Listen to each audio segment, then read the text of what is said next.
Un nouveau départ pour la boucherie Joe Rousseau. Eh bien, véritable institution sur l'île, la boucherie gérée par trois sœurs a désormais pignon sur rue sur la route Prévost à l'entrée de l'île d'Orléans. Donc, pour parler de la relocalisation du commerce qui est en fait une décision d'affaires, eh bien, je m'entretiens avec Mélanie Rousseau. Mieux aménagé, on a comblé les lacunes qu'on avait dans l'ancien local. C'est beaucoup plus grand. On a des grands espaces de travail pour transformer les aliments. La cuisine est séparée de l'espace client. Puis les clients ont beaucoup plus de place aussi. Alors, pourquoi on a décidé de faire ce move-là? Pourquoi on a décidé de déménager? Bien, en fait, on était rendu là. À l'endroit où est-ce qu'on était, on avait plafonné au niveau du chiffre d'affaires, puis au niveau des installations, on ne pouvait plus grossir. Et la demande était quand même plus forte. La MAPAC nous exigeait des transformations majeures au niveau des installations de cuisine, chambre froide. Le bâtiment était vieillissant. Il devait y avoir transformation ou reconstruction, puis c'était trop onéreux. On n'avait pas les moyens de recommencer. Puis on a eu la chance d'entendre parler qu'ici, le local se libérait. Fait qu'on a sauté sur l'occasion. La relocalisation va vous permettre quoi exactement?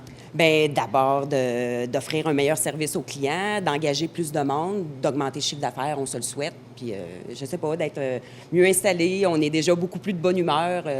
C'est plus facile à travailler.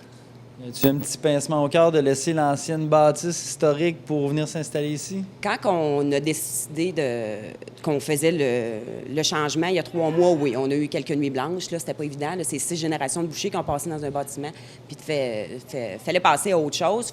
Mais finalement, on a tourné la page. On tourne la page assez vite dans la famille. Puis on a dit, go, on repart nos choses, on regarde en avant. Puis, L'inauguration s'est faite le 13 septembre dernier. Comment ça s'est passé? ça a été assez fou. Vendredi 13, qui était une date que les gens nous trouvaient bizarre, mais nous autres, on dit non, ça va être chanceux. Un soir de pluie, de 5h à 7h30, il a passé plus de 400 personnes à notre 5 à 7. Les gens sont venus nous encourager, ils étaient contents pour nous autres. Ça a été extraordinaire. Donc là, même si on change de bâtiment, l'âme reste la même. Là, c'est les 3 mêmes faces qu'on va voir à l'entrée. Oui, tout le temps. C'est toujours au moins 2 des 3 qui sont toujours là, mais quand même avec des membres de la famille, petite cousine, mon père qui rôde toujours autour, qui vient faire un coucou en avant de temps en temps, mais c'est la même gang. Bon, est-ce que déjà vous voyez que l'achalandage, là, ça grandit, puis vraiment, c'est pas la même game comme on dit? Non, on a ramassé vraiment tout le reste de l'île. Nous autres, quand on rentrait à l'île, quand on tourne à Sainte-Pétronille, il n'y a pas plus de 400 familles, puis de l'autre côté, il y en a au-dessus de 2500.